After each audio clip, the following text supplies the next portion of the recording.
커밍아웃으로 유명한 홍석천은 배우 및 방송인 겸 요식업 사업가로 다양한 직업을 가지고 있습니다. 또한 대한민국에서의 동성애에 대한 인식을 바꾸는 데 앞장섰던 것으로 유명하며 대머리 헤어스타일로 유명합니다. 머리는 단순한 헤어스타일이라기보다 젊을 때부터 탈모가 와서 아예 밀어버렸다고 합니다. 홍석천은 1971년 2월 3일생으로 올해 51세입니다.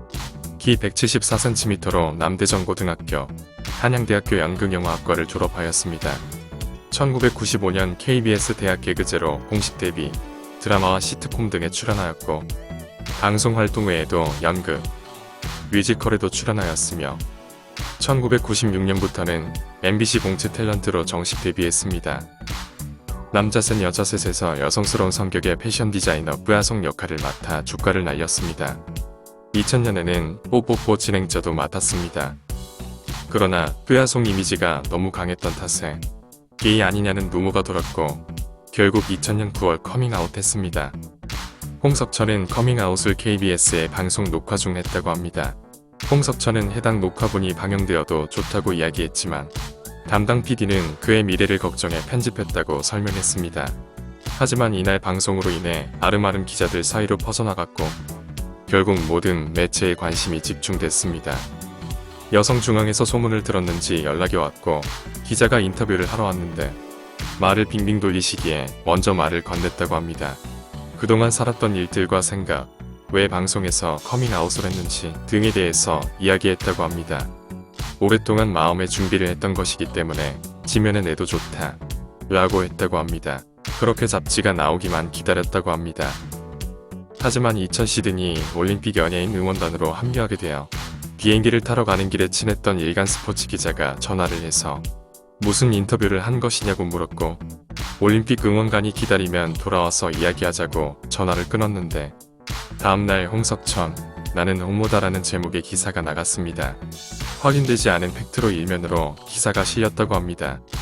사실 다들 어느 정도 홍석천이 게이라는 의심은 했지만 막상 사건이 터지니까 일이 크게 벌어졌습니다. 대한민국 연예계 사상 최초의 커밍아웃이자 동성애라는 개념이 한국 사회의 수면 위로 떠오른 사건이라 그야말로 여론이 들끓었습니다.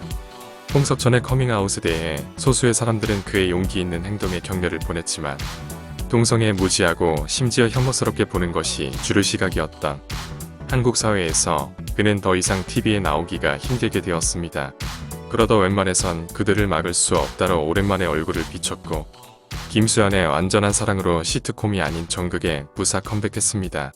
이후 인식이 많이 나아진 2000년대 후반부터 예능 프로그램에 얼굴을 비추기 시작했습니다. 2007년 라디오스타에 출연하여 예능감을 드러내자 지상파 방송 금지가 풀리게 된 것입니다. 2008년에는 홍석천의 커밍아웃이라는 제목으로 게이 청년들의 커밍아웃을 방송 소재로 삼은 프로그램을 진행하기도 했고 각종 토크쇼에 많이 출연하면서 다시 인지도를 높여갔습니다. 2011년 개그 콘서트 600회 특집 부분 토론에 출연하였습니다. 소속당은 중립당으로 등장해서 김기열에게 귀여워서 봐주려고 했는데 마지막에 박영진은 홍석천에게 대한민국 중립당에 출연할 수 있는 사람은 너 하나야 라고 했으며 홍석천은 미워 죽겠성이라는 대답으로 유행어를 만들기도 했습니다. 2013년 SBS 힐링 캠프에 출연했습니다. 정체성 각성부터 커밍아웃 전후의 사정, 네덜란드 남성과의 연애사에 대한 이야기를 했습니다. 이때 힐링 캠프 사회자인 이경규는 홍석천의 출연을 강하게 반대했었다고 합니다. 이유는 워낙 민감한 사항이다 보니 홍석천을 더 상처 입힐 수도 있다는 걱정에서 비롯된 반대였다고 합니다. 이경규가 이날 회상하기에 과거 한 프로그램에서 대충 뭔가 눈치를 채고 물어봤지만 본인이 완강하게 부인하자 밝히고 싶지 않아 하는 것 같아 그냥 묻어두었던 적이 있었다고 합니다. 자신의 책 나만의 레스토랑을 디자인 하나에서 중학생 시절 동국 남학생 3명에게 성폭행당한 사실을 고백했습니다.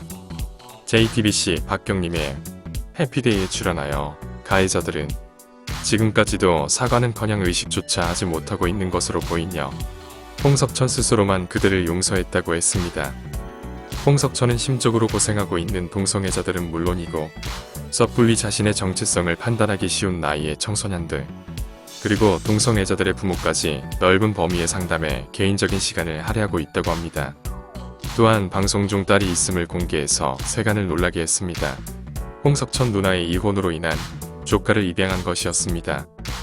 홍석천은 이슈 메이커답게 논란이 될 소지가 있는 발언도 많이 했는데요.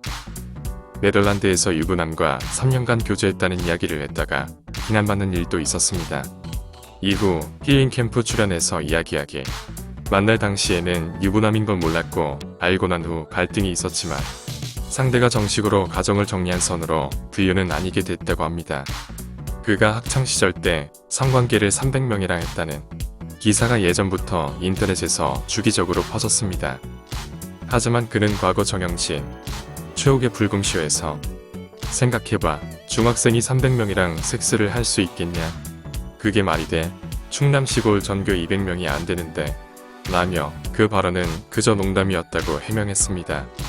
강연을 하던 중 지금까지 사귄 사람이 몇이냐는 질문이 들어왔는데 당시 유행했던 영화가 300이었기 때문이라고 합니다. 2002 한일 월드컵 때 포르투갈 전 이틀 전에 포르투갈 선수 4명을 데려다가 아침 7시까지 술을 마셨다고 강심장에서 말했습니다. 홍석천은 요식업계의 대표 사업가로도 알려져 있습니다.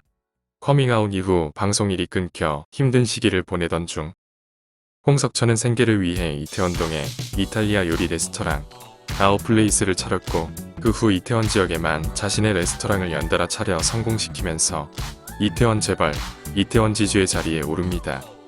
2015년 7월 토크쇼 택시에서 밝힌 바에 따르면 연 매출이 50에서 70억에 달한다고 하기도 했습니다. 냉장고를 부탁해 해서 보여주듯 홍석천 본인도 상당한 요리 실력을 갖고 있습니다. 이미 여러 식당들을 운영하고 있는 만큼 주 분야인 외식업 외에도 유명한 누드 퍼포먼스와 패션이라든가 인테리어 등에도 관심이 있고 평가도 좋은 편이었습니다. 하지만 구라철에서 밝힌 바에 따르면 식당 등의 사업은 여건이 맞지 않아 한 개를 제외하고 모두 접었다고 밝혔습니다. 또한 최근 홍석천이 이태원에서 마지막으로 운영해온 마이첼시까지 영업 종료를 선언했다고 합니다.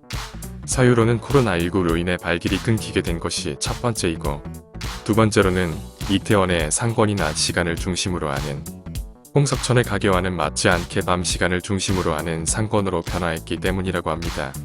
그는 현재 수입은 많이 줄었지만 남는 돈은 조금씩 쌓이는 것 같다. 다행히 사업을 접은 만큼 목돈이 나가는 일이 없어 다행히 지금은 안정적이라고 언급하였습니다. 모두가 어려운 시기입니다. 홍석천 씨도 이 어려움을 극복하고 앞으로는 긍정과 희망의 아이콘으로 방송에서 자주 볼 수 있었으면 좋겠습니다.